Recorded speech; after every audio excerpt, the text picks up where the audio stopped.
సావు ఎప్పుడు పండగ కాదురా. రేపు నేను చేస్తే ఎవడ ఆనందపడితే నీకు ఇష్టమేనా? ఒక్కడ సావు పండగ చేసుకునే పద్ధతి కాదు. నరకాసుడు సస్తేనే దీపావళి వచ్చిందన్నా. చెడ్డోడు సస్తే పండగే. ఆడి చెడ్డోడేరా, కానీ ఆడి బిడ్డ గతేం గాను. నేను ఆడి బిడ్డ గురించి ఆలోచిస్తున్నా. ఈడింత మంచోడేంద్రా. అన్న మంచి పక్కన పెట్టు, నువ్వు పండగ చేసుకో.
అవెలమ్మా, మీ ఆయన తాగుడు బంద్ చేసినాడు గానే, నిజమేనా? ఇంతకు నీకెవరు చెప్పారు? ఇంకొకటి చెప్పాలా, నువ్వు ఇట్లా పీపాలు తాగుతుంటే బంద్ చేయక ఏం చేయాలి? ఏ ఊకో, నలుగుట్లో ఇజ్జత్ తీస్తావు బాడుకో. బర్రె మొకబ్దానా, కొత్తంగి పాడు చేసినావు బిచ్చబ్దానా. పీకినవుతి.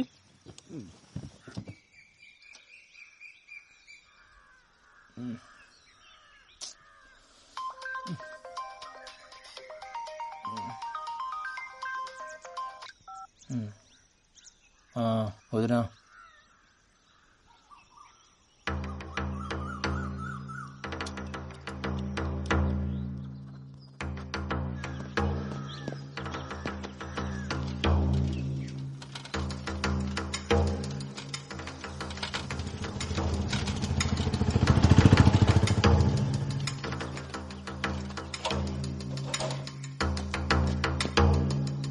వదినా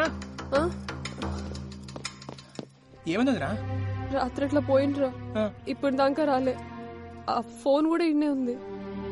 నాకేదో మస్తు భయం అవుతుంది జంగా. అరే నువ్వు భయపడకొద్దునా, అన్న ఏడున్నా సరే నేను పోయి దొరికొస్తా. ఏంది నువ్వు గాబర పడకు, సరేనా?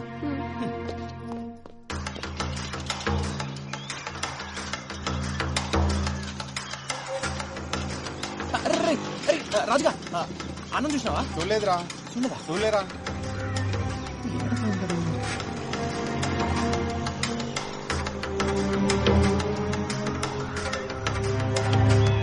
కొమిరిగాన్ని జాగ్రత్తగా చూసుకో, వాని దినాలు అస్సలు బాలేవు.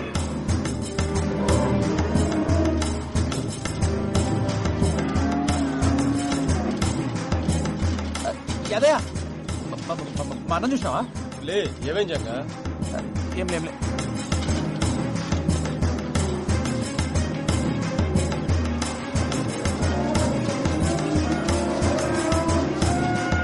గ్రహాలు బాలేవానికి పెద్ద ప్రమాదమే ఉంది.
నగర్ లో దారుణం.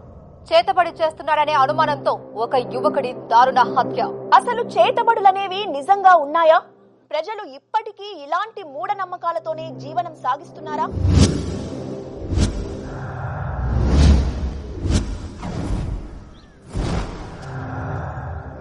సరే సార్, నేను చూసుకుంటా, మీరు ఫికర్ చేయకూరి.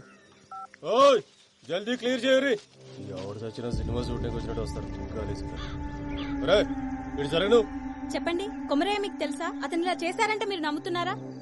కొమరయ్య అసంటోడు కాదమ్మా, ఆడు చాలా మంచోడు. ఆడు ఊళ్ళో అందరికీ పానమసంటోడు. కొమరయ్య అమాయకుడే గాని చెడు చేసేటోడు కాదమ్మా. ఒకే చితిలో 2 శవాలు. ఒక శవం కొమరయ్యది కాగా మరి రెండవది ఎవరిది?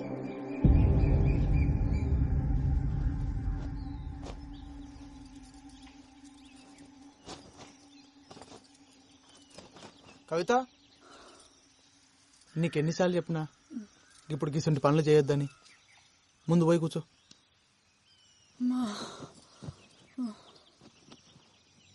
పొద్దంతా ఇంట్లో కూసని యాస్ట్ వస్తుంది. నువ్వేమో దినమంతా నీ పళ్ళ మీద తిరుగుతావు. నేనేం చెయ్యాలే? ఏం చేసినా అది చెయ్యక్ ఇది ముట్టక్ అంటుంటావు. డాక్టర్ అమ్మ ఏం చెప్పిందో యాదుందా? 5వ నెలల గిసుంటి పనులు చేయరాదని చెప్పింది కదా. ఏం కాదులే అయ్యా, డాక్టర్లు అన్నాక గట్లనే చెప్తారు.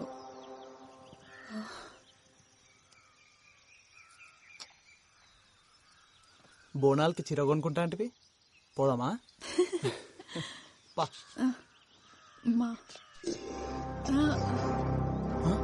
అరే ఏమైంది? ఏమైంది కవిత? కవిత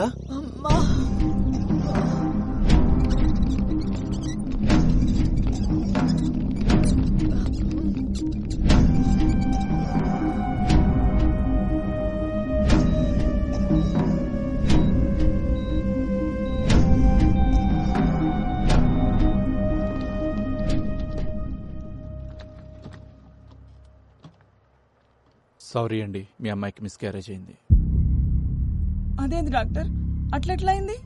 అదే మాకు అర్థం కావట్లేదు. ఉన్నట్టుండి హై ఫీవర్ వచ్చేస్తుంది. ఒళ్ళంతా ఏదో పిచ్చి పిచ్చి ర్యాషెస్, బాడీ అంతా ఎడిమాతో స్వెల్ అయిపోయింది. సిమ్టమ్స్కి ట్రీట్మెంట్ ఇస్తున్నాం తప్ప కాజ్ ఏంటో తెలియట్లేదు. గదేంది, మన టెస్ట్ చేసినప్పుడు అంతా బానే ఉందట్టు కదా, ఇంతలోనే ఏమై బిడ్డ దక్కపోవడేంది? అదే నేను చెప్దాం అనుకుంటున్నాను, బట్ రీజన్ నాకే అర్థం కావట్లేదు. ఇలాంటి సిచ్యువేషన్ ఇప్పటివరకు చూడలేదు. అంటే ఇప్పుడు కవిత కూడా దక్కదా?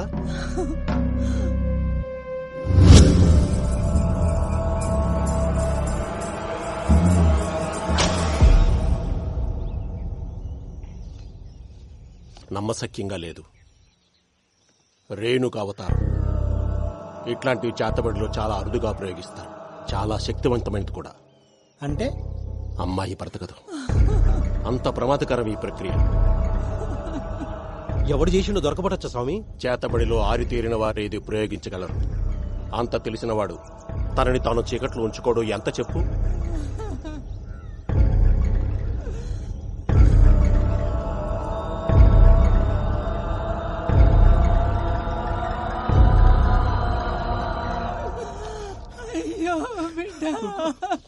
ఊకోవే రమేష్. రేణుక అవతారం 4 దశల్లో చేస్తారు. అందులో మొదటి 3 ప్రత్యర్థిని చంపడానికైతే ఆఖరిది మాత్రం ప్రయోగించిన వాడు తనని తాను కాపాడుకోవడానికి. ఇది చనిపోయిన వాళ్ల చితి దగ్గర చెయ్యాలి. ఏంటి స్వామి అది? అమ్మాయి చితి దగ్గర తడి చుట్టుపక్కల జాగ్రత్తగా గమనించండి. వాడు దొరుకుతాడు.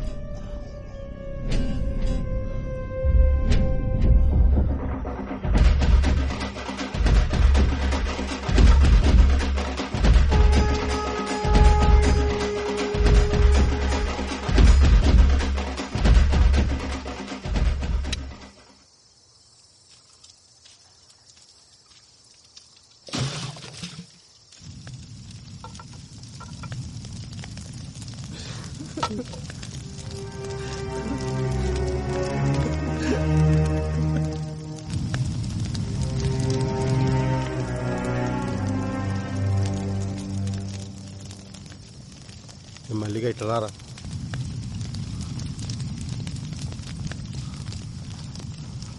చెప్పన్నా? రే మాకు సాయం కావాలి. మేము ఆ గల్లీ చెరువు డబ్బా కాడ ఉంటాం. ఈరోజు రాత్రి మా చెల్లి చిత్కాడికి ఎవడన్నా వచ్చిండో